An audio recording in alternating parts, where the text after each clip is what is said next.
Hi, gang. Welcome to Behind the Rhinestones. I am your host, Dinah Dare, and here I talk to some of the stars of burlesque and cabaret. Now, today's episode is a little bit different than normal. I was lucky enough to just be in Canada at the Kootenay Burlesque Festival, and one of my lovely friends there agreed to sit down and have a chat with me. So it is my utmost pleasure to introduce all the way from Chicago, Joona Um, Bae. Hi, gang, and hi, Genevieve. Thank you so much Hello. for joining Thanks for me. having me. It's so cute, and we're in Canada, which is Oh, Nelson, British Columbia. it's cute here. It is.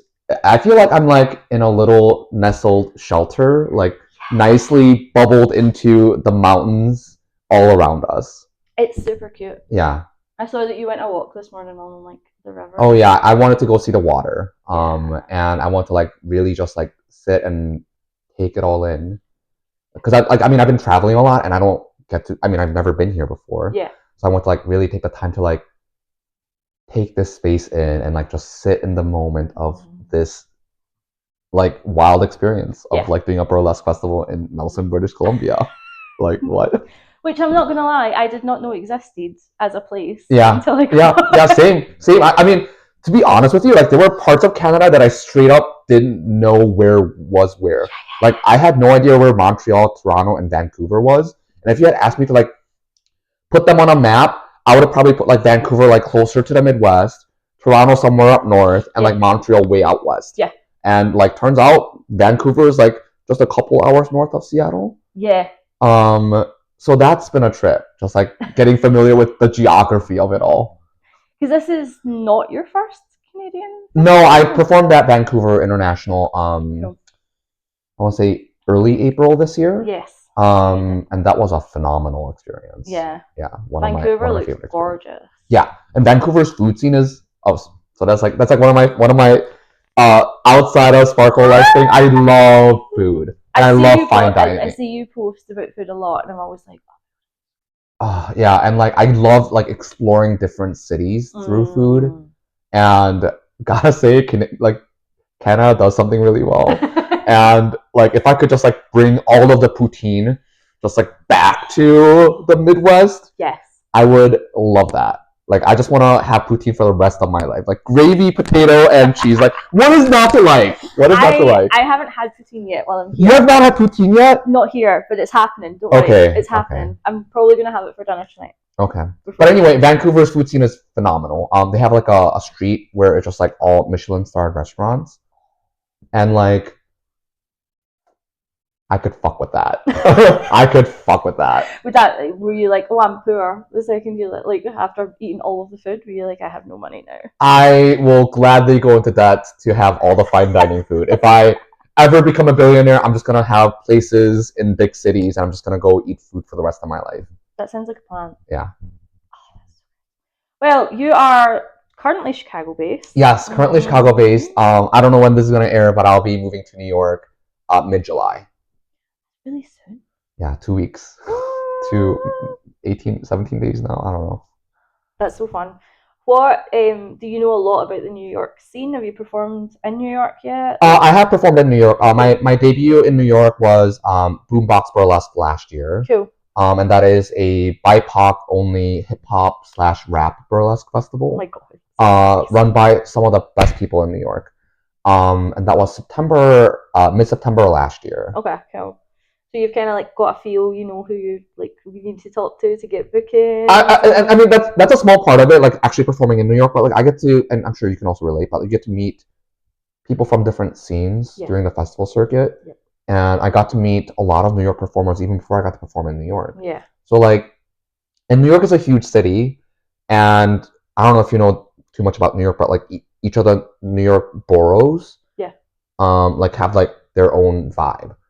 So like from what I hear, and I can't really verify it because I haven't gone to enough burlesque shows in New York to know, but like Brooklyn has a very different vibe. Yeah. Than like Manhattan burlesque. Yeah.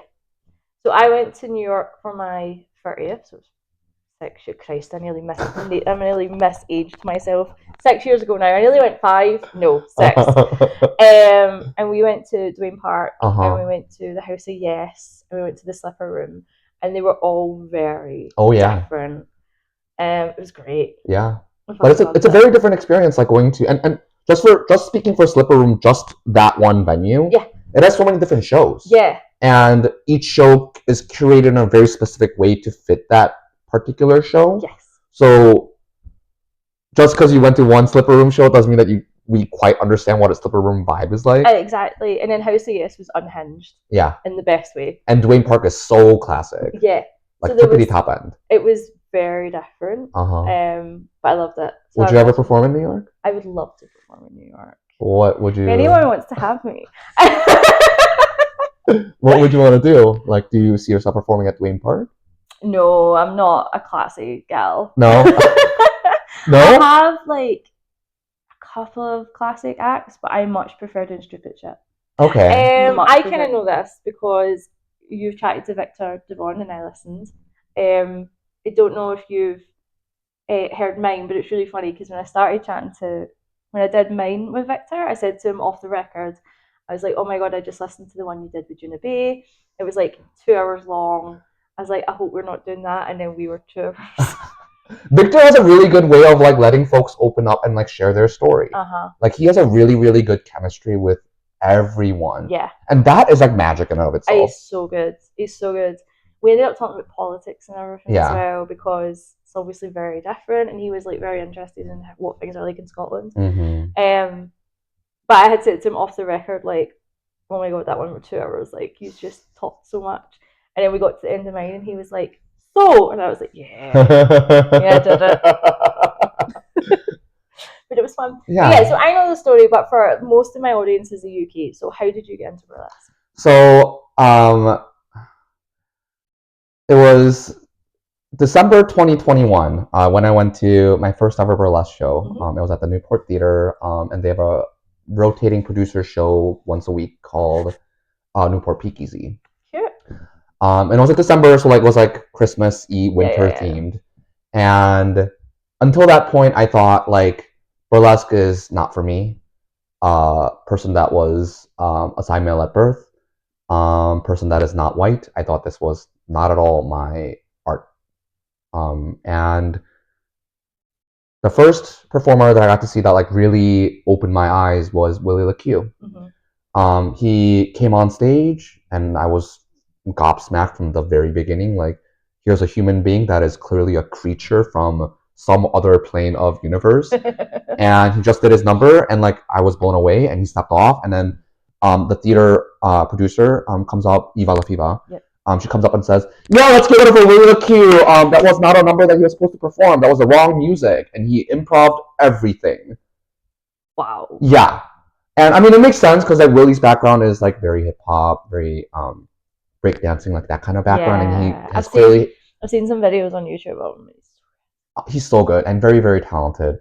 And after I watched Willie, I was like, oh, if Willie can do that, I wonder if I can do that. And it turns out I can't do Willie. I don't have dance background. I think I have like maybe 6 months of like partner swing dancing experience. Cute. And that's it. So after watching that particular performance from Willie, Newport started offering, the same theater that I went to, started offering a 8-week class where it wound up to a group performance at the end of the 8 weeks. Okay, cool. And the first class I took was with Lily Rascal of the Chicago burlesque scene. And from then I was like, oh, I like this. Yeah. This is doing something for me. It is a fun way for me to play with my gender. Not always masculine presenting, sometimes feminine presenting. It's a really fun way to interpret my culture because I'm Korean by birth. And at the end of the day, like if you boil burlesque down, it's like sometimes often, most of the time one person, but sometimes more than one person, but a self-directed play where you can take the stage from anywhere between 3 to 15 minutes, where you get to choose your outfit, you get to choose your music, you get to choose most of your lighting, and you get to choose how you enter the scene, how you exit, and all the dance moves that come with it. And that part like really stuck with me. So to roundabout answer how I got into burlesque, I got to see my first burlesque performer and thought that this was something that I wanted to do. Which just always proves that like representation genuinely does matter. That's why I think it's so important. Like you never know who's gonna be in the audience. And I think like one of the things that like I try to do when I perform is like I don't perform for most of the audience. I perform for one or two people that are gonna like look at my number and really have it register with them. So I took classes for about a year under Bazooka Joe's Camp Cabaret program. You've learned from some amazing people. I feel so lucky that I got to discover burlesque in Chicago at this time. If I had encountered burlesque at a different time and a different version of me, I don't think I would have wanted to pursue this art form. But Bazooka runs a program out of the Newport Theater called Camp Cabaret. Initially, it was like 1 or 2 instructors at a time, and now it's like up to like 6 or 7 different instructors. And it doesn't just do burlesque; it also does clowning. It also does a lot of like other different disciplines. But I started taking class with Lily, took classes with Mocha Mocha 2.0, Bazooka a couple times, Willie a couple times, and then I had my solo debut in February 2023. A baby. I'm just a baby. I'm just a baby. And like it's like really interesting thing about like where do I say I began my burlesque? Like did I say I began my burlesque when I started taking classes? Or do I say I started doing burlesque when I had my first solo debut? Yeah, I go by my first solo debut. Okay. Personally, but it's up to you. Yeah, I think different people have like different standards for that, and like, so I say like I've been doing burlesque somewhere between 2 to 3 years, depending on how you quantify when you started burlesque. But that's how I got my burlesque start. You learned from some amazing people, and yeah, the Chicago scene's unreal. It's almost an embarrassment of riches. The talent that lives in Chicago blows my mind constantly. Like the fact that I get to like sometimes share the stage with people like Pinot Noir, Faggoty Randy, Dahlia Fatal, all incredibly talented people that clearly round out the cream of the crop when it comes to burlesque in Chicago. And because Camp Cabaret program exists, it also brings up a lot of newer talent that constantly challenge the status quo within Chicago. And this is something that I noticed when I've done my festival circuit, that cities and scenes operate differently when there's a school there. Like Minneapolis has a pretty big school scene through Rose Academy of Burlesque. New York also has a pretty good school scene through the New York School of Burlesque. And it's interesting when you compare big cities like that with schools compared to more of like an entertainment city that doesn't necessarily have like a robust schooling system, where you have more established performers that are doing more classic numbers. Do you feel like the schools produce more people that are doing like unusual stuff, or like more neo? They're pushing the boundaries more? I think the arts scene where there are schools do end up pushing boundaries a little bit more, because students that come up through those systems, they're not gonna like look at Dahlia Fatal, who's doing clearly crazy bendy body stuff, and go like, gonna do that. No, I think folks like try to come up with like different niches of their own, and then as part of that process, they end up expanding the art form a little bit further. And that's not to say like cities that don't have schools aren't good at doing burlesque. It's just I feel like in cities that don't have like a robust school system, they end up polishing that a little bit more. And the degree of polish that comes out of cities like Nashville, Tennessee, for example, that is a very entertainment-centric city that I don't believe has a robust entertainment education system, quite like Chicago or New York. That still produces amazing, talented art, but it's not in the same way. So that's interesting, because I was going to ask, you've done a bajillion festivals, which we will come back to. But you've obviously travelled around a lot. Mm-hmm. Yeah, do you find that there is different flavours of burlesque in different states? Oh yeah. Oh yeah, Yeah. definitely. St. Louis, which houses the Show Me Burlesque Festival, Yep. is a scene that I immediately associate with very nerd-esque centric city. Okay. They like to do characters down there. They like to do comedy down there. Okay. And I don't know what's in the water in St. Louis that makes them that way. And I mean, we just talked about the academy, like the schooling system. So the the instructor that leads the Rose Academy of Burlesque is Diva Rose. Yep. And Diva's outfit is always rhinestone to the gods. And because Diva is the head diva of the Rose Academy of Burlesque, yep. and because that's the way that she teaches, the scene in Minneapolis is always rhinestoned, like to the gods. Yep. Because if that's the person that's leading that scene, yep. then the people who are going to follow after the leader's footsteps are going to also follow the scene. Yep. And Bazooka is a very comedy-driven performer. So the people that come out of Chicago are very theatrical just by default. And I think what I found is that, yeah, absolutely, different scenes have different styles. And now that I've done like enough of the circuit, like if I don't know a performer and I don't know where they're from, if I watch someone for their act, I can probably make a pretty good educated guess on where they're from. That's so interesting. And like Canadian performers, I mean, we're in Canada right now. Of course. Canadian performers are also incredible. And I think Judith kind of touched about on our talk today, and I think Canadian performers specifically don't really get the worldwide recognition that they entirely deserve. We're seeing it more though. We're seeing it absolutely a lot more. There was a few on that BIPOC stage. BIPOC stage had some amazing performers, and both Princess and Duchess are Canadian. Oh, is that right? Yeah.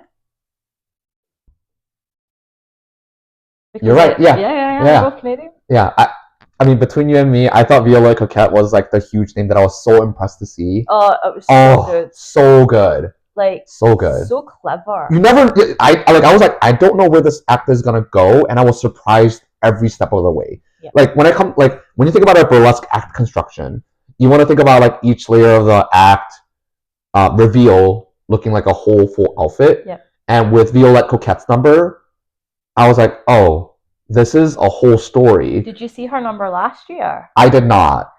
What? I mean, she got so many titles with that particular number, and I was like, you go and watch it from the one last year. It's The Most Naked Woman or something. Okay.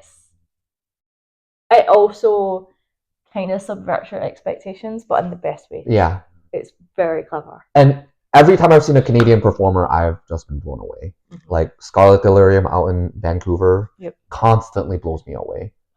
There's so many good ones. Uh-huh. And we said this when we were chatting earlier, but like I'm so interested after you're doing Europe this year. Yeah, I am. I'll be in Finland for Sweet Finish, and Sweden for the Stockholm Burlesque Festival. Oh, Stockholm's a big one. I got that email, and I was like, "Is this real? Am I getting punked? Is this real life?" And I had to like look over it 5 or 6 times before I actually believed it. And it's one of the ones in Europe that's like peak to get into. Like, yeah. So I assume it's the same here, but there's certain ones in Europe that are considered the kind of highest level ones to get into, and Stockholm is up there. And I've never been to Europe, period. I've never performed in Europe. Yeah. And I mean, we talked about the history. Like, I've only been doing burlesque for so many years. Mm-hmm. Something that I feel very, very grateful for when it comes to the festival circuit is most of these performers and producers who book me for their festivals have never seen or heard of me before. Yeah. And I remember making my first festival debut. It was September 2023 at the Minneapolis Burlesque Festival. And I still feel, but I was very green back then and feeling like I can't believe someone like Electrocute would take a look at my little 4-minute act and think that that's an act that she wants to have on her stage. And I feel also really grateful that that folks at the Stockholm Burlesque Festival looked at my footage and was like, this is someone that we want to have in this show. It like, says a lot for your art. Thank you. I think so. It's an absolute blessing. Like 3-4 years ago, before I discovered burlesque, didn't know what I was gonna do. Like, I didn't know what burlesque really was. Yeah.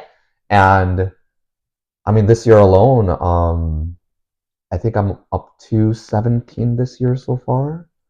Yeah. To be fair, watching your Instagram, it was like this weekend and this weekend and this weekend, and I was like, Jesus Christ.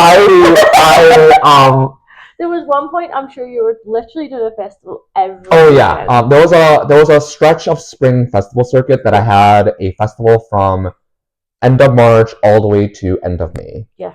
I went from state to state to state, Canada back to Panama. So I was at quite a few places this year. And I also think like so much of burlesque is polish. And festival isn't always what it is. Like, there are some festivals that are like smaller and run really well, and there are some festivals that are big and not always run really well. Yeah. And not every festival is the same. Yeah. Some festivals I went into it with very low expectations and came away pleasantly surprised. Like, there is a smaller festival in Cincinnati called Queen of the West. And I think there's like their second or third year running it. Mm-hmm. And boy, those folks have got it together. Like, they run a tight production with mindful casting with people that all bring different types of art.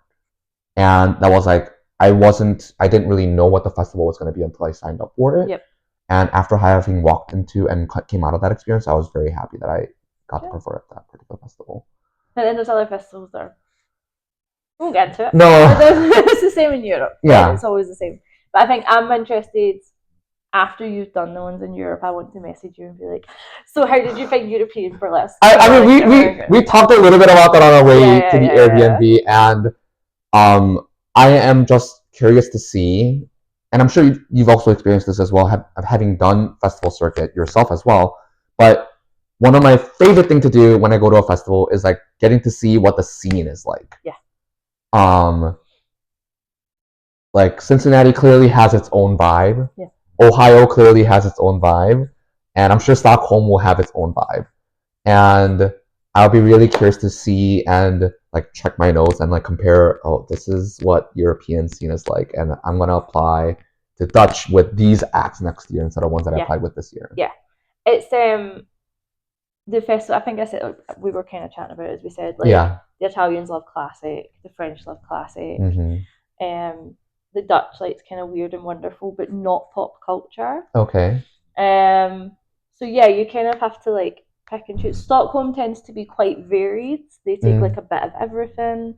And there's some smaller festivals that are kind of cropping up that are really good as well in Europe. So there's loads. I'll be doing a lot more Europe next year. Yes. I feel like I got to really explore the Midwest in my first year.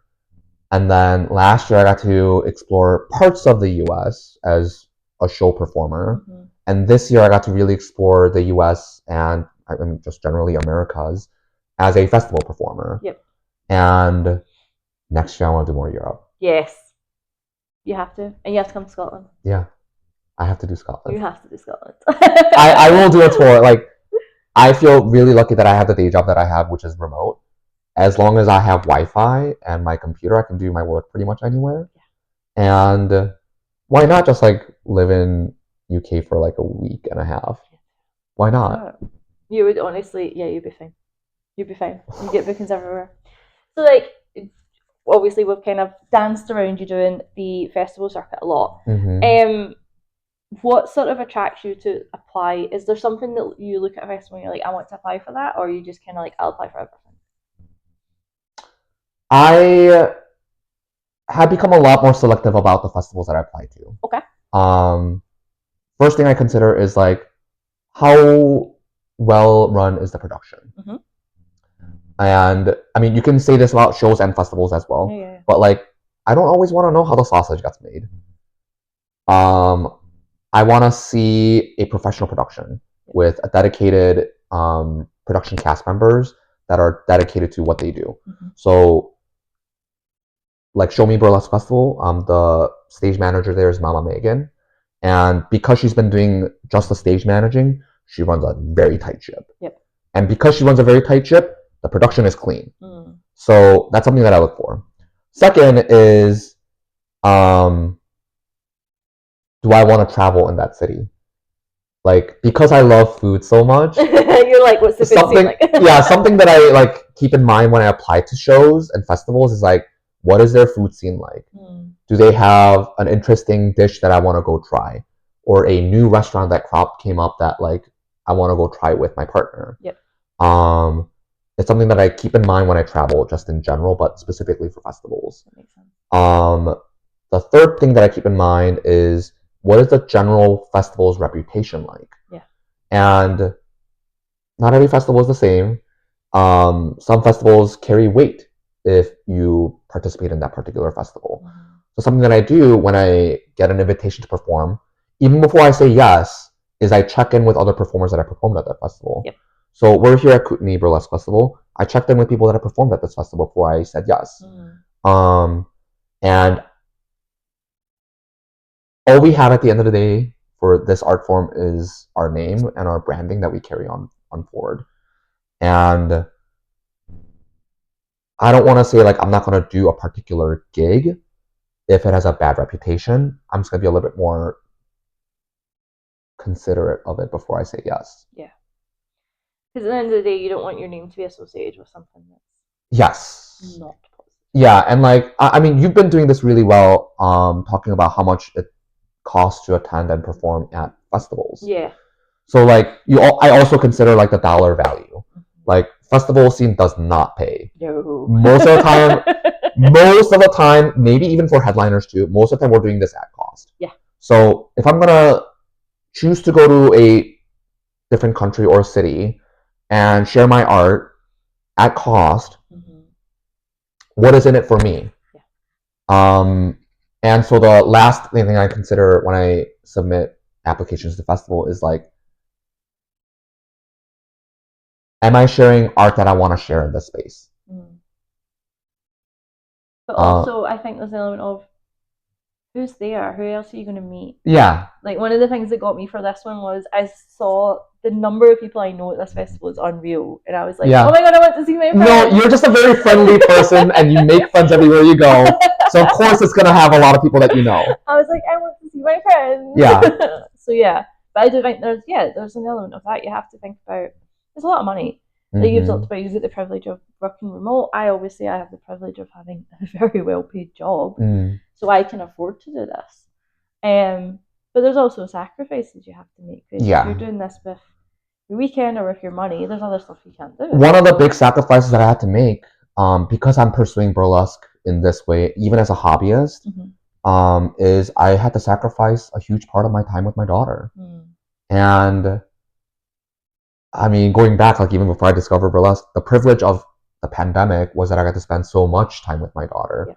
But nowadays, I just sometimes have to not be there for some of the things that she is doing with her life. There are times when I'm getting choked up. Like there's times when I went to Vancouver for BIPOC. And I came back and she just was straight up reading words on her own, like sounding out the letters and coming up with what that word sounds like. Like she didn't do that before I left, and it was just one weekend. Suddenly I just missed it. You were like, fuck. And like there are real costs, like both monetary and non-monetary, that is associated with doing burlesque. And that's a part of it that I have unfortunately have to come to terms with paying. Another thing was dating. Like,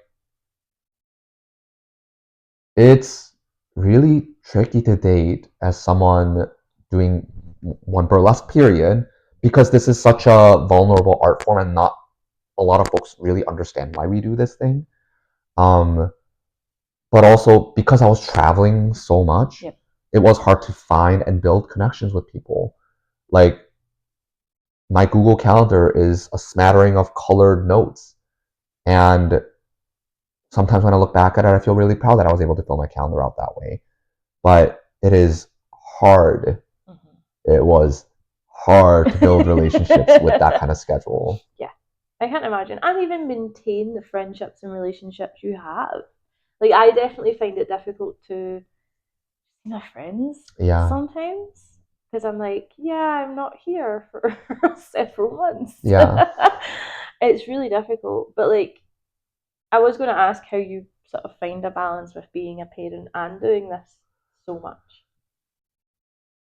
Have you found a balance yet, or are you still trying to find it? I think I have found a balance, and specifically, and I want to bring this back to burlesque, about intentionality. And I think during the pandemic times, I didn't have a lot of intentionality when it came to my quality time with my daughter. And now that I'm moving to New York in 2 weeks, when I'm with my daughter, I don't look at my phone. I put that stuff away. And I'm there with my daughter, and I'm exhausted at the end of the day, but it's good kind of exhaustion that I spent 30 minutes, hour, 40 minutes, 4 hours going to hike, reading a book, watching a movie, and I'm intentional and thoughtful about how I spend that time with my daughter. And it's not just my daughter, it's like how I operate in relationships or how I operate in my friendships, that I'm going to be present in the space with you. I'm not looking at my phone. I'm not thinking about doing anything else. I'm here to talk with you, here to connect with you, and I'm here in that space with you. And that is tiring, like doing things intentionally, but that is my balance that I've discovered and had to work really hard at. I think it's a very difficult thing to do, is to spend essentially quality time. Because the world throws distractions at us, and we're tired all the time. we're tired, and also phones are so addictive. And we also have to play the social media game and not let Lena work with them. We have to. So I always say to some people, like, you have the privilege of being like, I'm going to delete my Instagram. I'm like, I can't do that. Yeah. We have to have some sort of social media presence. Yeah. And I know it was a different time before social media came on board, and you could just be a burlesque performer and just have an email or whatever. And I do envy what it must have been like back then. But I'm sure like they had different problems and different issues that they had to deal with back then. Like having an exposure level and advocating for your rights when there wasn't a centralized forum like Facebook or Instagram to really hash that stuff out with. So like there's a give and take there. But to go back to the ability to stay present, I do wish that I could just get rid of my social media. It doesn't bring me a whole lot of joy. I do it because it's a business need. And also I do it in an intentional way. Like almost all of my posts are scheduled.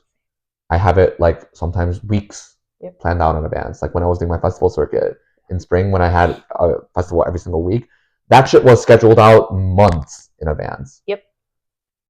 Mine's is all scheduled out at least a month. Every single month. Because then I don't need to worry about it. And I just sit with my calendar and I look and post and figure out what I want to post in advance. But that's also labor. To do that labor in advance and get that scheduled out. But that means you get to be a little bit more intentional about how you spend your time. That you have work days and you have your work days. And then you can have like your personal life. How do you, so as well as being a parent and being a performer, you have a job? I have a day job on an 8 to 5. You have an 8 to 5. How does that sometimes feel like it seeps into everything else? Like, how do you create that time for yourself as well amongst all of them? That is a really hard question to answer. There's not enough time in the day. No, there's not. There's not enough time in the day. Like I need to have my FaceTime with my partner. Because that's our ritual. Cute. I have to when I clock out from 4 o'clock to 8 o'clock, that's my daughter time. Nothing interrupts that one. Mm-hmm. I'm cooking dinner, maintaining the house, spending time with my daughter. And then after 8 is my partner time. So I find like I block out hours during weekends, or I might skip a FaceTime with my partner to do Sparkle business work. So again, very intentional. Yep. Like my calendar, my Google Calendar is color coded to fit that specifically. Yeah. Just so that I can do all the things that I need to do during the day. But if I somehow won a lottery and didn't have to worry about working, I think I would still work. Yeah. But I would still continue to approach that in a balanced way where I'll probably see my friends a little bit more. I'll probably spend more time with my partner. I'll probably still do burlesque to a degree. Spend a lot more time with my daughter. Yeah. You wouldn't have to balance all that. Right. Money, yeah. Money and time. Yeah. Money and time. Everything's about money and time. I like to say I'm time poor quite a lot. Yeah. I'm like, I am time poor. I can see you in 3 weeks. It's hard. It's hard, like especially when you're like trying to schedule hangs with friends. It's so hard. Like, because they also have lives, and you're like, cool. I have this weekend. I have from 2 p.m. to 4 p.m. on a Sunday 4 weeks from now. Yes. Can we make that work? Can we like parallel work? Maybe, I don't know. And something that like I've had to like really think about and be intentional in terms of finding balance is having a zero time. Like, yes, intentionality matters, and yes, putting shit on calendar does matter. But if I want to be a human, and if I want to exist as a human being outside of Joona Bae, I need to have almost intentional time in which I'm not doing anything. Yeah, goblin time. That's what I call it. Yes, goblin time. Yes. I fucking love that. That's also what I use as well. Goblin time. Where you're just like, I am a goblin on the couch. Yes. Doing nothing. Yeah. Yeah. You need to have that. Because besides anything else, you'll burn out. Yeah. You see it all the time. I mean, I feel like I burned out. Yeah. During my initial spring festival circuit. Like there was times when I did my Book Lovers in Portland. Yep. I flew in for a day, performed, and then flew out on a red eye back home.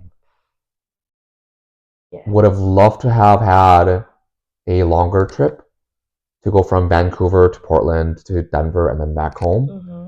But I had responsibilities back at home, and I didn't want to miss my time with my daughter. Yeah. So I flew back because I wanted to spend my time with my daughter. And that was hard. Yeah. How do you also manage doing a festival every weekend? We talk about having glitter crash. Were you not having a glitter crash like every other week, or did it just keep going and then you had a massive one at the end? So glitter crash looks different for everyone, right? Yes. And I don't feel particularly proud of this one. Okay. But there were times when I was glitter crashing actively on the transport back home. Yeah. Like after that Book Lovers festival experience. And I brought a really deeply personal act. I cried for like 7 hours after that festival, including the flight back home. You just like hiding. I wasn't hiding. I was actively crying. Yeah. That was a hard time. And I think it's like really interesting because like we just talked about the emptiness and void and how necessarily it is to have a void. Yep. I operate burlesque with an on and off schedule. So up to May is my busy season, and June is my off season. This is my first performance this month. And we're the end of the month. Yeah, at the end of the month, and I meant that in that way because I didn't want. I needed a break. Yeah, I take January off every year. That's every really year smart. I do no gigs in January. There's no money to be made in January anyway. Oh, really? And this is really interesting. January's it's a pretty busy time for burlesque in America. Not at home. It's dead. Wow. People just have no money after Christmas. Huh. Interesting. I mean, the narratives that play out in the Midwest is because it's cold, folks go into theaters where it's warm to get entertained. No, everyone just stays at home. Interesting. With their heating on. Yeah, no, summer is usually the slow season for burlesque. Opposite, because everyone's out. Interesting. But we have very much in Scotland beer garden weather. So if it's sunny, everyone's in a beer garden. like Okay. outside drinking. Okay. And then entertainment comes hand in hand, I suppose. Because you're out. So then you go to a pub, and then you go to a bar, and then there is shows and things like that. So it tends to be a lot busier during summer. Because everyone's out. This is fascinating, because like I didn't consider that part of the audience interaction. Yeah. Because the narrative that plays out back at home for me is burlesque has to compete with a lot of other entertainments that come out in summer. And because audiences are drawn to and flock to other entertainments that are outdoors, that summer tends to be a little bit slower. No, everyone just drinks. Interesting. And because it's Scotland and it's sunny. I mean, this makes sense. Yeah. This makes a lot of sense. It's sunny, everyone's like, pub! Let's just go back to actually talking about acts. Look at us going down total side routes. Where do you kind of pull your inspiration from?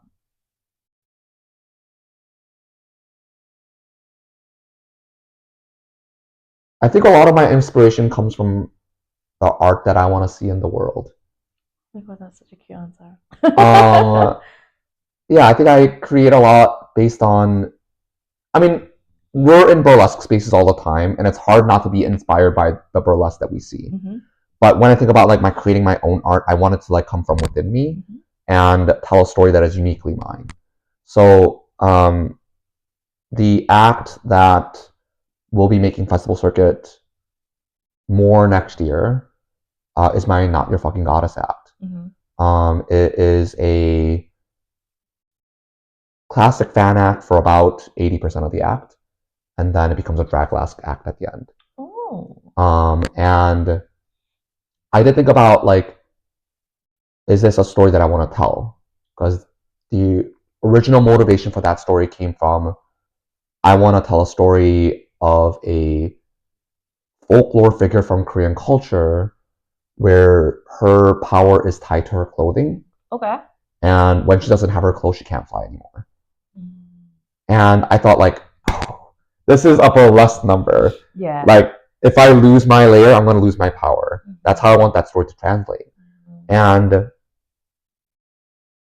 so I thought about, how can I make this like a really sound burlesque number? How can I make this a compelling story for people to understand? And I also think like, is there a similar act that fits this criteria that I'm going to have to compete against? Yeah. And what I arrived to was, I'm going to put in a lot of money. Fans are not cheap. No.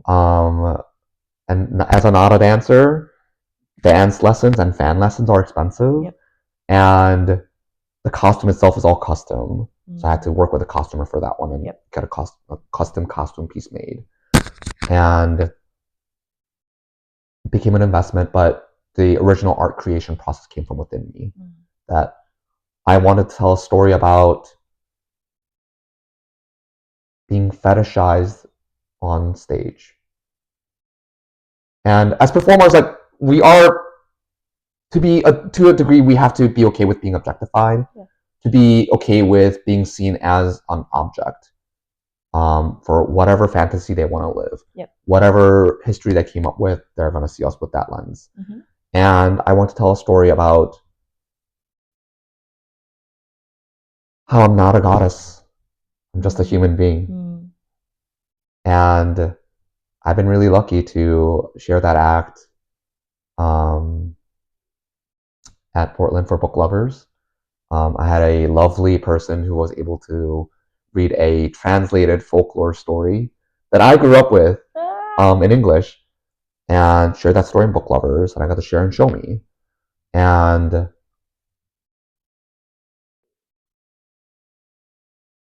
I don't know about how, like, where you draw your artistic inspiration, but like for me, it's stuff that I grew up with in 1990s South Korea. Fairy tale stories that I grew up with, or music that my mom used to listen to, which is coincidentally the act that I'm doing tomorrow night for Kootenai. That's music that my mom loved listening to. And now I get to share that with the audience at large, who's probably only know about Korea is like K-pop. And like, I want to share broader parts of Korea that's not just K-pop, not just like this very hyper filtered version of what people think Korea is, but like it's more than that. It's wider than that. Is it? You obviously have your acts are very personal, and I know that you posted about I think after doing My Fucking Goddess, you've cried. Yeah. Is it hard being that vulnerable on stage?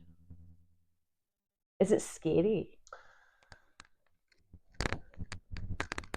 So I'm gonna answer this in a roundabout way. Okay, I'm up for that. My first solo act is titled Circumcision. Yep. And it was something that like I was working through at the time about the societal trauma that happens sometimes very early on in the age. And it happened to me when I was 11. That seems unnecessary. It was very unnecessary. Yeah. And I remember what that was like. Like, it's in my conscious memory. Yeah. It was traumatic as fuck. Yeah, I mean, you're old enough to definitely have a very clear memory of that at that age. And I developed that at a 8-week act development class with some incredible people in Chicago space that I consider friends, and under the leadership of Eva Lafiva, who runs the Newport Theater. Yep. And I remember like it was like either week 6 or 7, and I approached Eva, and one of the concerns that I brought up to Eva was, I don't want to traumatize other people with my own trauma. I want to share art that means something to me without hurting other people.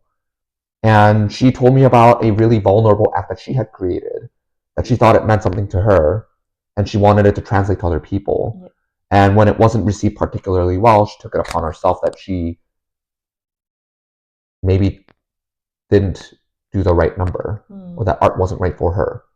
And something that I try to really think about, something I thought about a lot after Eva had shared that story with me, is so much of like what we display on a stage is polished work that we feel safe sharing with other people. Yep. And that's just the tip of the iceberg. So much of the work that we do underneath, like my therapist gets so much of the underneath work. Yeah.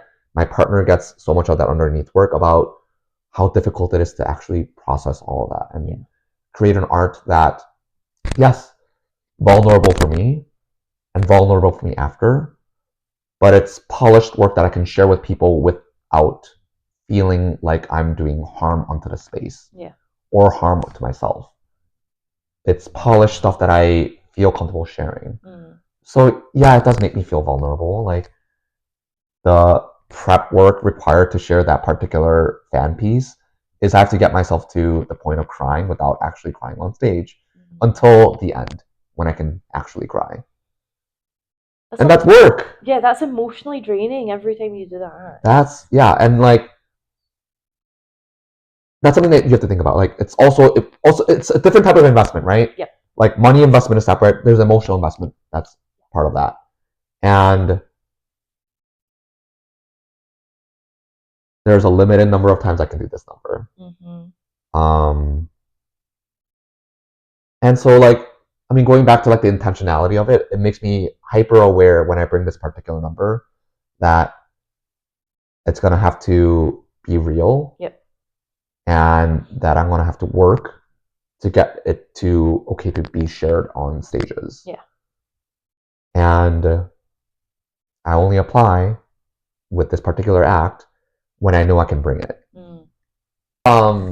Victor Devon, that's the one who has interviewed us both, has talked about, but like some people do burlesque for like 2 years, or they do it for the rest of their life. Yeah. And I think it's really interesting because like that's like a really good like a judgment marker on like how intentional and seriously are you going to take this form. Like, are you going to be mindful about your mental health? Yep. Are you going to treat this scene with respect? Are you going to operate with grace through this space? Are you going to continue to create art that is meaningful for the art form and the community? And some people end up burning out or exiting out because they can't or cannot or won't do those things. or they lose. They or they think lose they interest. lose the love. Yeah. So I did that stereotypical performer thing where I was like, I'm quitting.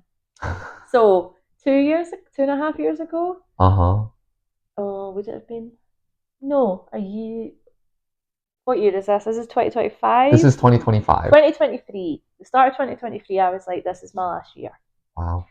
It was by the December. It would have been 5 years. I felt like after the pandemic, before the pandemic, I was like 100 miles an hour. I was doing gigs constantly. Yeah. I felt like I came back and I couldn't quite get that traction back. Yeah. I just sort of, the drama of the scene, as we talked, there's always a drama. There's always a drama in every scene. The drama of that particular, of the scene at home just kind of was starting to erode my love for it. But I had bookings, so I was like, I think this is going to be my last year. Obviously it wasn't. I ended up doing Edinburgh Fringe and totally fell back in love with it for various different reasons. And I'm glad I did, because things have kind of skyrocketed since then. Like I did clearly, the US last year, and now doing Canada. But there's an element of being able to find your way back to your love for it, because at some point I think we all will have a second of going, I don't know if this is worth it anymore, or if I love it anymore. Yeah. And it's been able to find your way back to that. That's fun. I think it's really interesting because I'm at a point in my professional burlesque life where I'm thinking about my exit. Mm-hmm. And I know for me that I don't want to do this forever. This isn't, like, my body can't handle it. Yeah. I'm 35. I don't look that way, but I'm 35. You look like a baby. Thank you. I'm 36. You're like, I'm 35. Turns out my parents gave me really great genes. Yeah, they did, babe. But something that I don't talk about a lot is my disability. Okay. So I have a major GI issue. Okay. That will forbid me from performing in certain times of the year. Okay. And also, I went through a major traumatic knee surgery when I was a kid. Oh. So the acrobatic stuff that I do, I can only do for a certain number of times. Yep. There is a limit when it comes to what I know that I can do, both physically in different ways. Yep. So I think about, like, again, like, you never know when the last time you're going to run that number is, so you want to bring yourself 100%. And I think about, how am I going to exit the scene? Mm-hmm. Much like live entertainment, Joona Bae is a limited time experience. Mm-hmm. And I love this stupid little thing that we do called burlesque. Yep. Like, this brought me so much joy. This has brought me so much love and community that I have never anticipated. Yep. And I also know that there's going to be an end date. Yeah. I don't know if it's going to be next year. I don't know if it's going to be 3 years from now. But I know when I hit it, I'm going to leave. Mm. That's kind of sad, though. All things come to an end. Yeah, I mean, that's a bit of a cliche, but, like, it's true. It's true. I've thought about it as well, as I'm 36. And, like, yeah, at some point it's not going to be doable anymore, or other things in life are going to take over. Other aspects of life are going to take over. Priorities, yeah. Yeah, your priorities will change. It's really interesting that you bring that up, because, like, in my therapy space, my non-sparkle life, Joona Bae was my primary partnership. Yeah. That was my main boo. Yeah. And I mean, it's a relationship that I had with myself, an artistic version of myself, but it's still a relationship. Yep. And what I found was that after I had discovered my partnership with my current partner in New York, I realized that I am ready to shift my priorities. That burlesque doesn't have to be my primary partnership anymore. I want my partner to be my primary partnership. And I mean, at the end of the day, it's all about balance. And if I want to have space to stabilize and maintain, nurture, and celebrate my partnership with Alex, well, I'm going to have to make some sacrifices here. Yeah. Like, resources are limited, and we have to do the best with what we have. And, well, I'm sorry, I can't have two primary partnerships. I have to have one. Yeah. And this has given me so much joy, so much love, and so much community, but I want to focus on this. Yeah. And I want to nurture this, grow this, and really grow with this person. Yeah. Like I have grown with this thing. Yeah. No, I totally get that. Like I spoke to, again, we were chatting about it earlier, I spoke to Betty Bombshell. Yeah. And one of the things she said when we were chatting was, she's at the top of her game. Yeah, she is. She has sacrificed so much to get there. Has. And she said that. And I think if you speak to a lot of people that are at the top of their game, they will have sacrificed a lot to get there. And that is that choice of what is it worth sacrificing certain things? Like, what is the price? Mm-hmm. And which I don't think we're very good at talking about in burlesque, that there is a price to success. I think on a social media platform where we are the best versions of ourselves, we don't often talk about the underbelly of this art form. I think on a unless social... we're calling each other out. That's reserved for in the Instagram stories and posts and passive aggressive vague booking on Facebook. Yep. That's it. That's all it's used for. But going back to the topic about the price that is associated with burlesque, the last show I have produced was Diverse Desires in May. Yep. And it is a show that I co-produced with Dionysia to specifically highlight BIPOC performers only. Mm-hmm.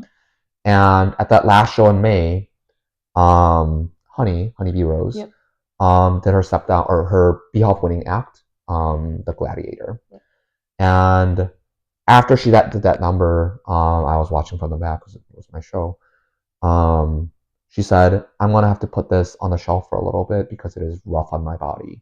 Mm-hmm. And the physical toll that some of these acts take yep. is real. Yep. It is hard. I know, I say this to people all the time. There is 2 burlesque performers in Glasgow under the age of 40 that have had double hip replacements. Wow. Yeah. At 40? Under 40, neither of them are actually 40 yet. They're like late 30s. My goodness. Yeah. Because of the acts they do just take. I think they were predispositioned to having problems anyway, mm-hmm. but the movements we do puts a lot of pressure on our body. Yeah. And we don't think about it. I mean, we're thinking about it. Yeah, we are. We're thinking about it right now. We're thinking about it. But how often do you actually just sit and think about that? A lot of the time, like you'll maybe be like, "Oh, my knee's a bit sore today," or "This is a bit sore," but you don't really consciously be like, "At some point, I can't do this." Some point, I can't do it anymore. Yeah. And emotionally, spiritually, physically, I can't do it anymore. Mm-hmm. So I have been thinking about my exit. Yeah. Like I said, I don't know when it's gonna happen. I think I'll know when it happens in my body, and I'm gonna continue to explore burlesque and return to burlesque as a fan. Like I fell in love. I don't know if you read Samson Knight's recent post about like right before BHOP, but like we all yep. fell into love this as a fan first. Yep. And I will continue to love this art form as a fan, even if I'm no longer a performer. Yeah. So like I'll still go to shows. I'll still go to festivals. I'll still hang out with my friends, but that's not gonna be as Joona Bae. Yeah, that's like me. So I used to do circus stuff. I used to do. Oh, I didn't know that about you. Yes, I used to do trapeze and aerial hoop, Lyra. Trapeze was my first love. I always say that, even though I was married before I did trapeze, but we don't talk about that. Yeah. Trapeze was my actual first love. Uh-huh. I did it for 3 years, and then the place that I trained at closed at COVID. And it didn't open back up, and I haven't found somewhere else to train. Mm-hmm. But I still go to circus shows all the time. I just go as a fan. Yeah. And I get to enjoy it. I understand the hard work that goes into what they're doing often. I understand how difficult what they're doing. Like, mm-hmm. It gives me a better appreciation for it. Yeah. But yeah, I feel like at some point that's what will happen with burlesque. I mean, we love this for a good reason. Yeah. Because it's good. Like this medium, 30 feet in the air, is still so good. Like it's so funky that like, and I haven't seen this performance yet, but like I heard of a Canadian performer mm-hmm. Who comes out as a sloth and does a glove peel, just one glove, for 7 minutes. I kind of need to see that. Like unbelievable that people can do that. Yeah. And that art form exists in the same time as Faggoty Randy's butt act. Yeah. Like that's same art. Yeah. The sloth removing the glove for 7 minutes exists in the same art timeline as Faggoty Randy's butthole act. Yeah. And they're both valid. They're both good. Everything's valid. Yeah. That's the thing. Yeah. It's all and like I love that different people have different interpretation of what burlesque is. And to go back to the festival circuit, like I never know what everyone's gonna bring. I have seen this act before, but I know I haven't seen it in a while, and I'm prepared to be surprised. Yeah, because everyone does something different. Yeah. We just talked about my Calypso act. When you saw it at Ohio, it was markedly different when I did it at the Alps because I made so many changes. So yeah, everything's kind of different. Yeah. Everything evolves. Yeah. And like I've seen your act. But it's different than Ohio. It's still going to be different than Ohio. Some of it is a venue thing because Beachland Ballroom has a carpeted floor, and part of this choreo that now I have, I had to adapt because of the carpeted floor is that I slide onto the floor. Oh, and so you can do that now. At Capitol Theater, it is I believe a wooden surface that I can slide on. Yeah, I've seen photos. It looks like that. So it'll be different when you see it today or tomorrow.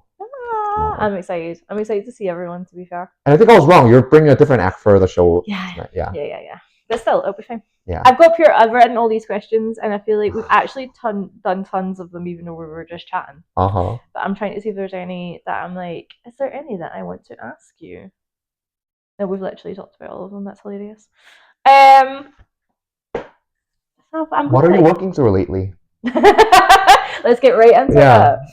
What do you mean, sorry? Like with burlesque. So I was saying to you, I'm doing my baby ballet just now, so I'm kind of working on it. I'm being more comedic, fun, and just having a laugh with it. Yeah.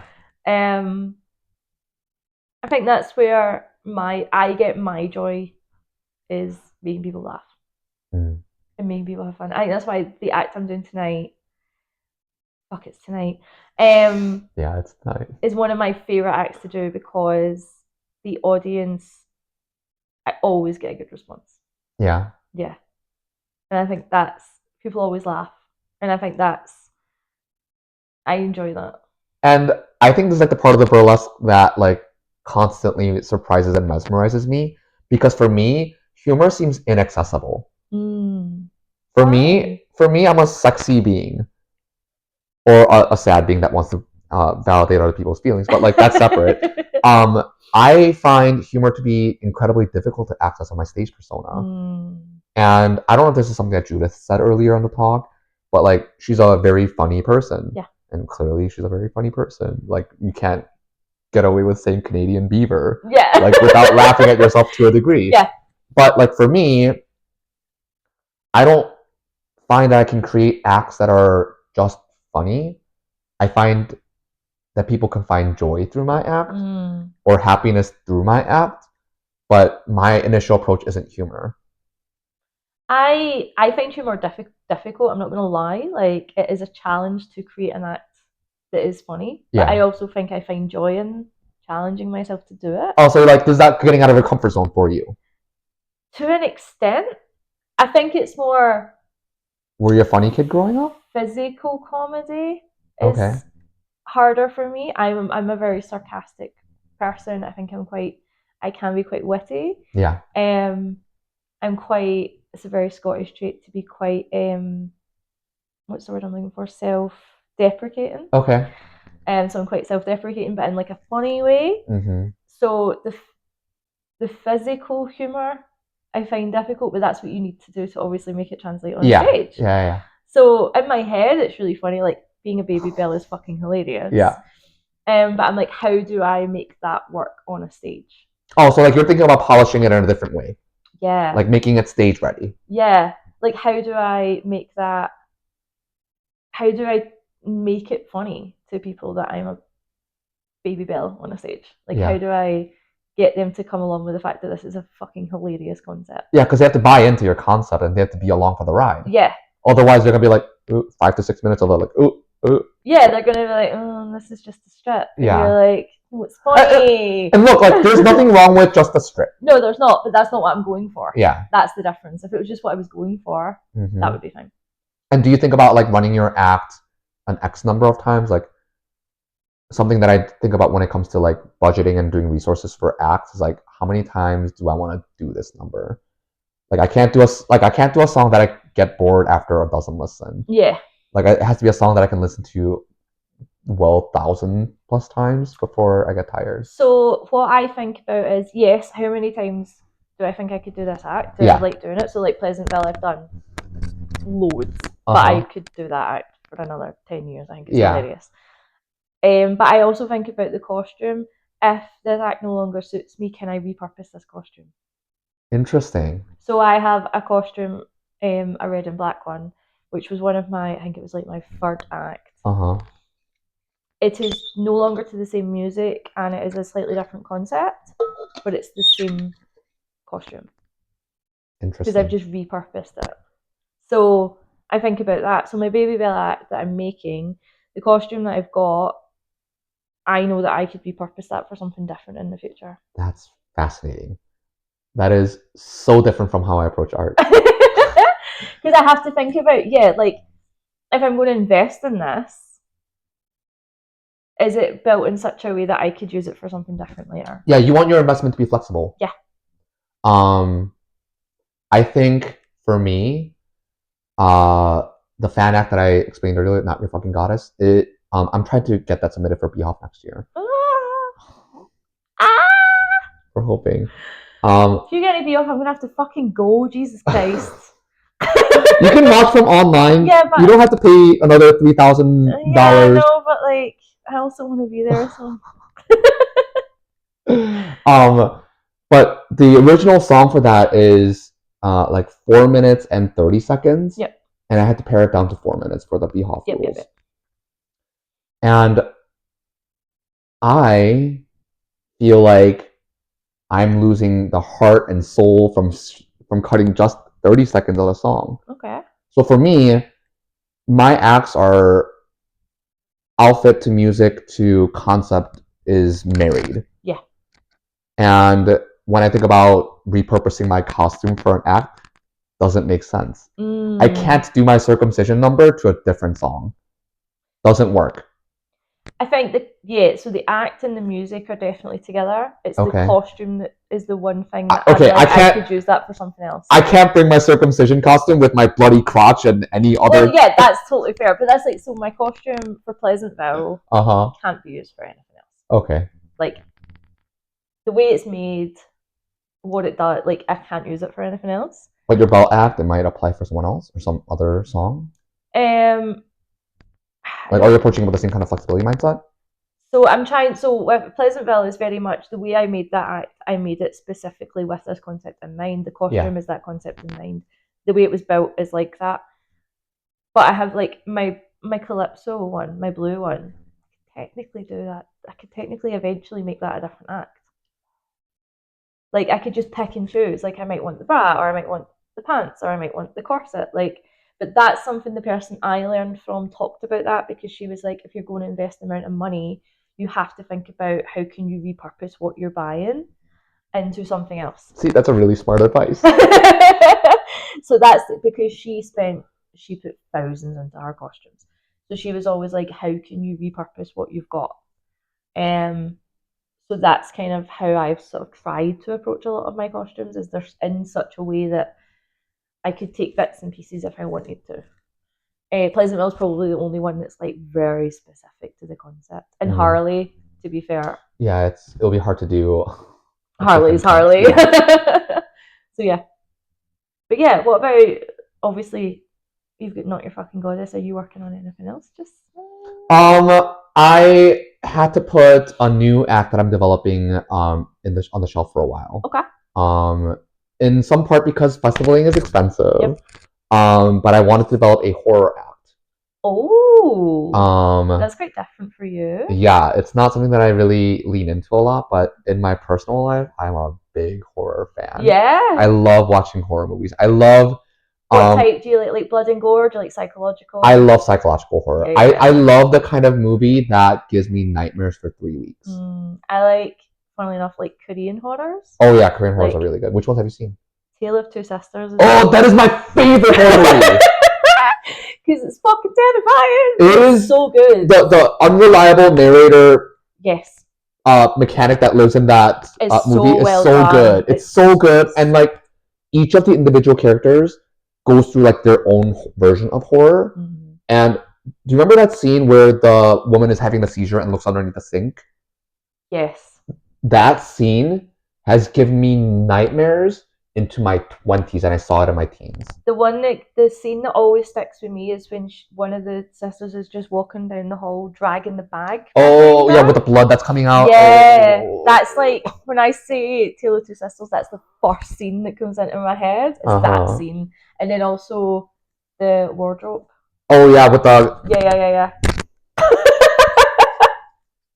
That's the kind of shit I like. Yeah. That's also that's the shit that I like too. And a lot of like kind of Japanese horror as well. It's kind of because it stuff that makes you look over your shoulder. And I think there's a time and place for American horror, and like the found footage thing was a thing for a really long time, right? Yeah. And I think there's a time and place for that as well. And there's clearly time and place for all the classic stuff that existed for years before other horrors came along. But the horror that I grew up with traumatizes me just a little bit. Yeah. It was my stepdad that was into all that stuff, so I kind of grew up with him being that's lucky. Watch this, and I was like, no. Yeah, that was my mom. My mom took me to Tale of Two Sisters way before I should have gone. Way before. I was not old enough to watch that movie. Yeah, I don't think I was old enough to watch that film either, to be really honest. I think he just had it on in the house, and I was like, what's this? And I was like, oh shit. And then I in my undergrad degree I studied like Japanese culture for like a module. Yeah. And he told us to watch Audition. Oh, Audition is so good. Another really good movie that like isn't a horror movie for like 80%. It's really boring for 80%, and it's fucking terrifying for 20. It's the needles in the eyes that gets me every time. I don't like it. And the body with like no hands and legs. And I have watched that film once and I can't watch it again. That's a really good watch once and be done with movie. Yeah, I can't watch it again. Much like Grave of the Fireflies. Yes. Another really great watch it once and you're traumatized for the rest of your life movie. Yes. But yes, going back to horror. Something that I find myself doing a lot is like, how can I bring different parts of Korean culture into this form of burlesque? And Not Your Fucking Goddess is based on Sunya, which is a heavenly figure that descends from heaven to shower on earth. The horror act that I'm trying to do is based on Dokebi, and the closest approximation of that would be like Japanese Oni. Okay. And I wanted to do a very slow, dark, grim number about embracing my own monster. Oh. And unfortunately, it is on hold until next year. Just too much going on. Yeah. Yeah. That makes sense. To do this Baby Bell act, I've actually signed up to like a development course because I was. Oh, you did? Yeah, because I was like, I need someone to kick me up the arse to do this. Do you generally develop your own act by yourself? And then get feedback. Oh, that's like smart, do like one-to-one sessions. But I had this idea. I originally got the idea from Baby Bell when I did Mile High Festival last year. Which is another amazing festival. I love that. Corvette is so nice. I love that festival so much. Probably my favorite festival so far. Favorite? Yeah. Oh, that's a high acclaim. Yeah, I loved it. Wait, did you do the competition night? No. You just did the showcase? Did the showcase. I did the act I'm doing tonight actually. That's it. But the competition night is obviously one of the competitions is Master of Munchies. It was all food. So on the plane home, I was like, I was going to do an act about food. What would I do? And I was like, cheese, because I fucking love cheese. And then I was like, Baby Bell, because it literally peels. Yeah. Literally peels. Yeah. So I had that idea. That was April last year. Okay. And then I got the costume commissioned towards the end of last year because it's all been made for me. And then I've sat on it and done nothing.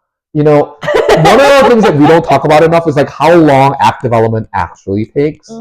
Like, anyone can get an outfit, like a corset, a top, a bra, skirt from Amazon next week. Yep.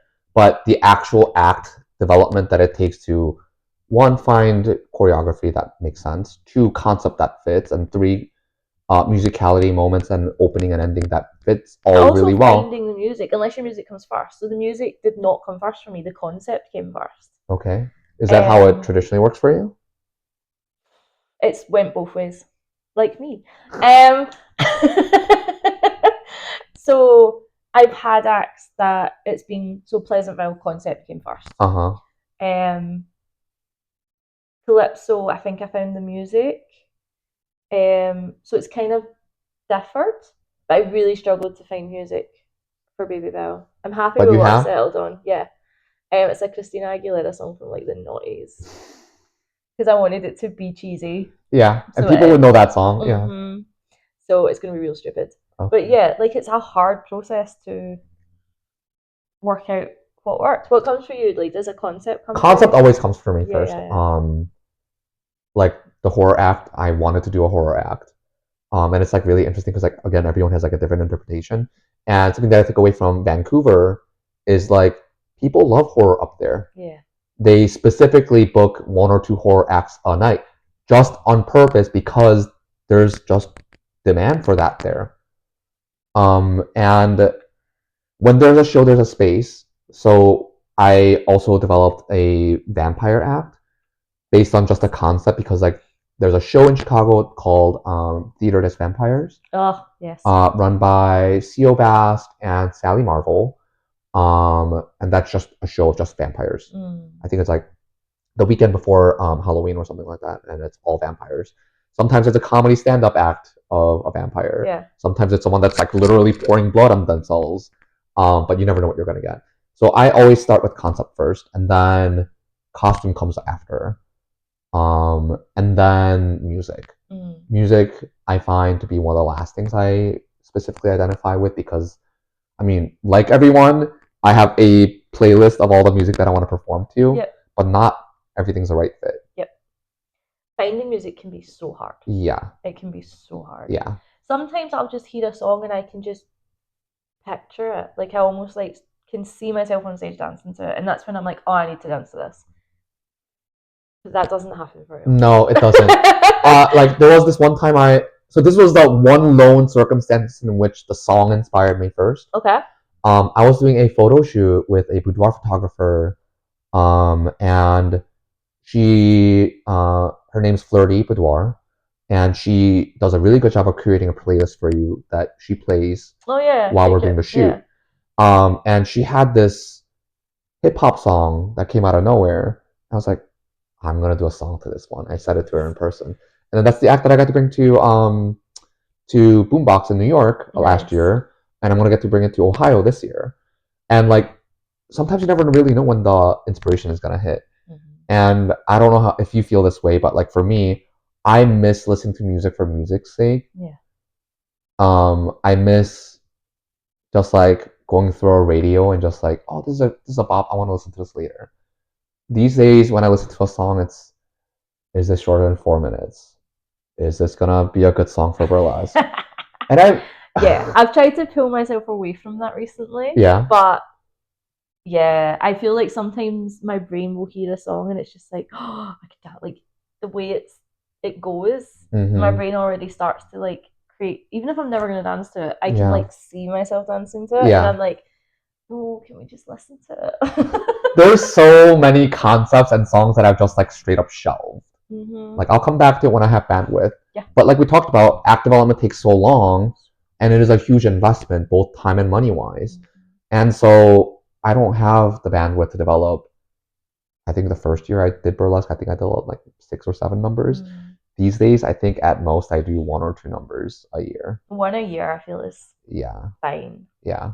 Fine. But yeah, it's funny you're saying about horror. I feel like there's more and more horror burlesque. Oh yeah? Yes, in Scotland especially. So like hilariously, on Thursday, I am hosting, I host a show every few months. And it's a horror show where they have bands that only do like horror music, and they also have 2 burlesque performers that do like horror burlesque. And then the same guys also run another show that I'm doing later in the month called Bloodbath Burlesque, and all the acts are like gothy or esoteric or horror. So yeah, there's definitely more and more of that in Glasgow, which is we love to see that as horror fans. Yeah, like it's cool. Yeah. It's also interesting to see different people's like interpretations of, especially the one I'm doing, Bloodbath Burlesque. It's just like if something that's esoteric or dark or a bit weird. So I don't really have a horror act, but I have an act where I start off and I've got a blind mask on, so I can see the audience, but they can't see me. Yeah, and it freaks people the fuck out. Oh, I bet it does. I bet it does. It freaks people out, and I move kind of robotically.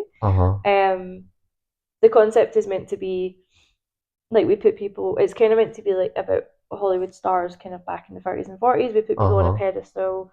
They act the way that we want them to act, but actually Hollywood is treating them like shit, because there's a part where it changes. But people don't like it, because I'll literally be wearing the mask and I'll be like, oh, that's terrifying. Yeah, that's terrifying. I don't like it.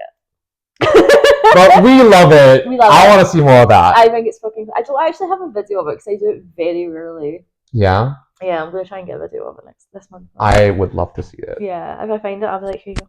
If I get it, sorry, I'll be like, here you go. But it's a fan act, but it's weird. Yeah. And like, I mean, you mentioned this about your current act that you're working on, but like, because act development takes such a long time, we have to be like intentional about the art that we put forward. Yep. And a question that I got from a friend of mine recently is like, how do you know what acts to develop? Yeah. And I haven't really been able to find an answer, because like I'm busy developing my own art. I don't think I necessarily target a specific festival. I create art that feels right for me and hope that festivals or shows or producers, if I want to submit it, would like that act. Like, Not Your Fucking Goddess, I would have loved to have had that been in the festival circuit, but I developed that for me because I wanted to develop that story and share that story with people. And much like that horror number, not thinking about necessarily traveling with that number, I want to do it because I want to fuck people up. Yeah, you want to give people the fear. I want to give them nightmares. Yeah. I want them to think about, I don't want to think about that one. I think it's interesting because I've talked to people before about, I think there was a period of time in burlesque where we were also concerned about making acts that were marketable. Yeah. And we stopped making what we wanted to make. We were trying to make what we thought would get booked. Yeah. And I actually think there's maybe an element of, how you talked about different scenes, different states have different scenes. Yep. I wonder if there's an element of that, because I think Glasgow in particular, because our regular gigs are in gay bars, our acts tend to be high energy, fun, a bit camp, a bit silly, because that's what goes down well. Whereas the audience doesn't necessarily appreciate a slow burn as much, so you don't get as many people developing slow burns. So I do think that perhaps we inadvertently create what we think our audience will respond well to as well. I mean, audience is definitely part of the live theater experience, right? Yeah. Like an act can exist in your head and be run in a studio by yourself, and that's still an act and that's valid art. But we do have to think about whether or not that's bookable. Again, going back to the investment, like, is this act going to pay off for me or pay off in long term? And like, it is really truly an investment to commit to doing this thing. And I mean, there are acts that I've sunk hundreds of hours into that I'm happy to retire because it has served its purpose. Yeah. There's acts that very rarely come out. I just talked about the mask one. Yeah. I don't think I've done that in over a year. I do like it, but it's just, it doesn't get the same airtime as other things. Is it because you don't submit it to festivals or shows? I don't have any footage of it. Okay. So I don't submit it to anything. And then when I get booked, so a lot of shows in Glasgow, they'll just kind of be like, do whatever act you want. Right? It's great. But you'd have to be aware of like what acts that they would want to see. Yeah, that's what I'm saying. So like my regular gigs, like the gay bar, I'm not going to take that a horror act. act. Yeah. Yeah, like it's not going to go down well. I'm going to take like, I've got a stupid one that I lip sync to Taylor Swift. That's fun. Like it's just fun. Yeah. I take that, or I take I've got a fan act that is to Shook Me All Night Long by AC/DC. That's also super fun. Also, very recognizable song with very recognizable costumes. It's going to register. Yeah. So that tends to be what you take to there. So then your kind of weirder stuff doesn't, like Calypso doesn't get performed in Glasgow. Really? Yeah, it doesn't get. It's literally performed in Glasgow twice. That's unbelievable. But you've done that at festivals. I guess you've done that at festivals more often than you've done that at Glasgow. Yeah. Wow. It gets booked for festivals at home. Part of the problem is all of our stages are tiny, and that needs a big stage. I think that's another thing to like distinguish here, because like there's acts that are meant for big stages, and there's acts that are meant for like floor shows in a bar somewhere. Yeah. Like, and that's what those don't have to be the same acts. No. Some can have an overlap. Like Faggoty Randy has a number where he pours like a champagne down his back and into his butt crack, and he drinks out of that. Yeah. That could be a bar show and a stage show number, but absolutely doesn't have to be a crossover between that. Like I can't do my Not Your Fucking Goddess act in a bar show. That would not register well with anyone. Yeah, that's like my stupid Taylor Swift one. Yeah. I'm not going to submit that to a festival. Like, maybe you should. Maybe you should. That's stupid. It's so fucking. It's the laziest act that I have, because it's just the lip sync. It's just attitude more than anything. Like I do strip, but it's more attitude than like anything else. But it goes down great at those bars. Yeah. So I do think there's that. Yeah, you have to know what's for what. I think you said on your stories recently, all you need to do is have one good festival. Yes, yeah, and the Boy Hamburg act, that's my one good act, or I should say that's my one big festival act that's easy to travel with. I'm sure it's not your one good act, babe. No, it's my one act that is very easy to travel with, because it just everything folds roll over into a half of a carry-on bag. Yeah, Pleasantville's like that. It's like great. But like the fan act, that's a little bit harder to travel with. Because I have to bring that onto planes. But you're going to apply with it next year. I'm going to be very selective about which ones I apply that one to. Is there any cities or states that you've not performed in the US that you want to? Las Vegas is one. BIPOC is definitely on. Obviously, yep. I mean, who doesn't have that as a everyone does. Everyone has that. So aside from Las Vegas, again, I'm targeting Europe. I want to perform in Glasgow. I want to perform in Scotland. Yeah. I want to perform in France, Italy. I would love to do Spain. I'm targeting Barcelona next year. Yep. BCN meeting. Yeah, Lavendale just get into that. So that. Yep. I didn't apply this year. I'll apply next year. I'll apply next year too. I didn't apply this year. Maybe we could get in together. It's so good. And do Spain together. Yes, please. I would love that. Okay. Let's just email the producers, right? Okay. We're making promise in front of camera here. Yeah, we're doing it. Yeah. So I'm targeting mostly Europe next year. That makes sense. US state-wise, if I just want to stick to US, I mean, there's like specific festivals that I would like to participate in.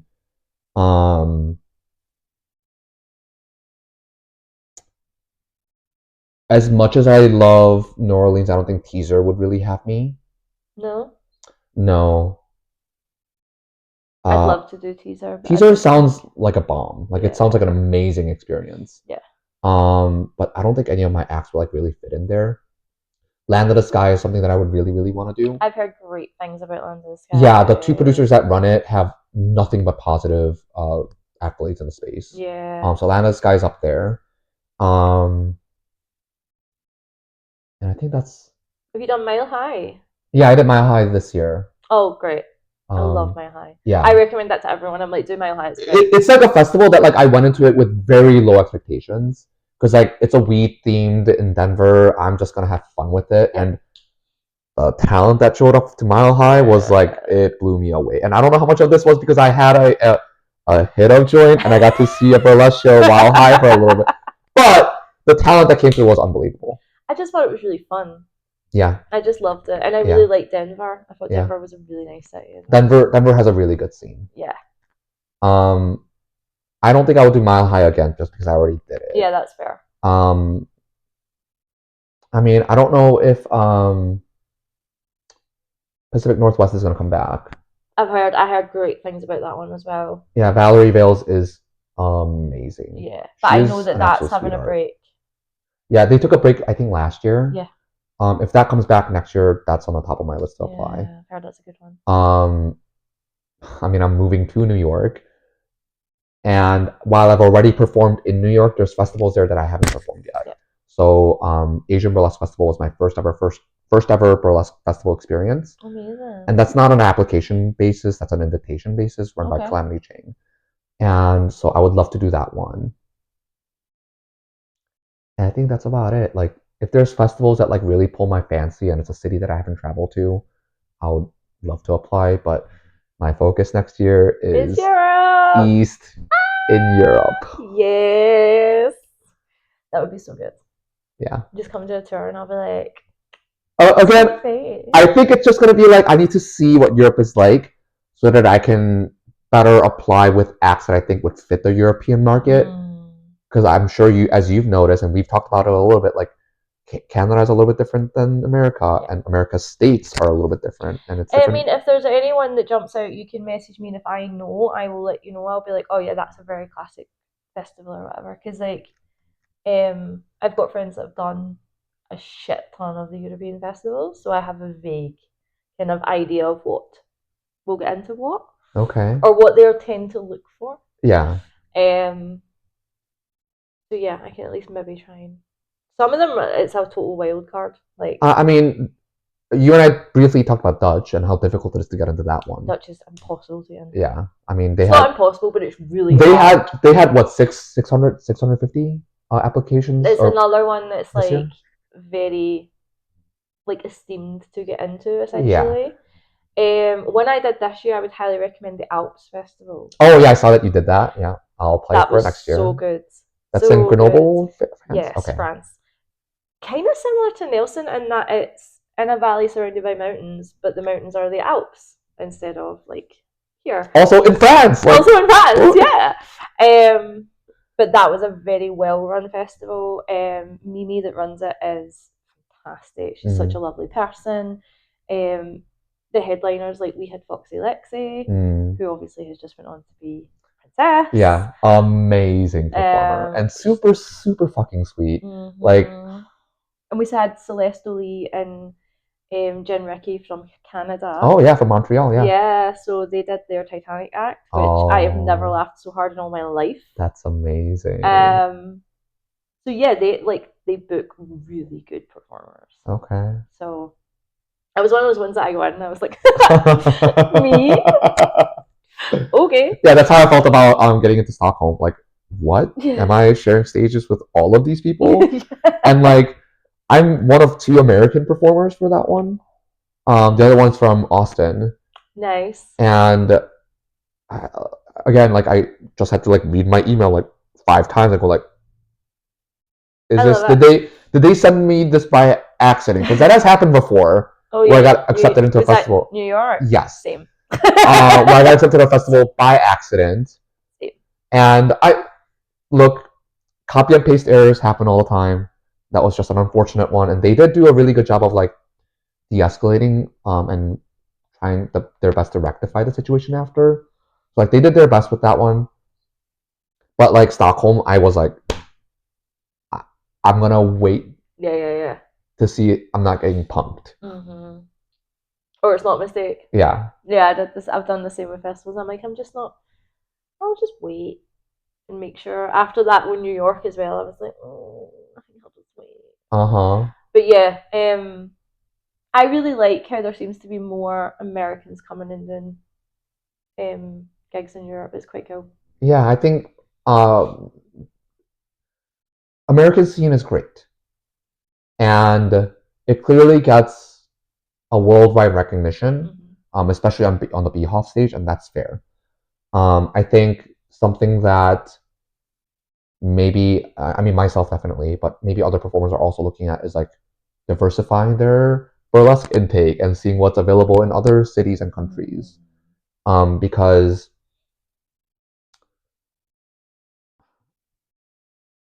you need to grow, right? And you need to see other things and experience other things to grow. Yeah. So I've definitely felt that from coming over this way so many times. Yeah. I've been exposed to acts that I wouldn't get a chance to see. I mean, especially if like the scene back at home is a certain way. Yeah. You're not gonna get to see. I don't know if he's gonna do this number today, but a Thomas Tank Engine being a daddy. Yeah. Yeah. Because that's weird. That's weird and fucking hot. Yeah. That is so hot. Yeah. I'm so gay for that act. So, yeah, I do think it's a good thing to get out of comfort zone and try different things and explore different things, and it stops you from getting stagnant. Yeah. And I mean, because burlesque is such a mostly solo art form, like when we develop acts for our solo acts, it is almost entirely you're in your head for probably 85 to 90% of the time until you get outside feedback. Something that I think about a lot is like, even when I have an idea, I like run it by another performer to see like, would you want to see this on a stage somewhere? Would you pay ticket to go see this act? And having outside feedback is so important. And something that I worked really hard with Chicago scene last year is getting peer reviews. Yep. So like I would have friends just come up and just attend a peer review so that they can bring their own acts that they're working on, or for me to bring my acts that I'm working on and get cheap outside feedback to see if that's something that is working. Yep. Like, does the concept work? Does the musicality work? Where are particular moments of improvement? And like, while we are in our head about fully choreographing our outfit, sometimes it is nice to get an outside feedback and say, that moment could use a little bit more workshop. Or did you mean this particular moment to translate in that way? As I said, I'm doing a solo development course right now, and I haven't done one in like 6 years since I started. Pre-pandemic. I've done like one-to-one feedbacks, but I haven't done like an actual development course. Are you going to be in it with other students? Or is there is other students in the course. Okay. But I won't be doing the showcase with them because me being an idiot, I signed up to Betty Bombshell's solo development course. So she's in Australia.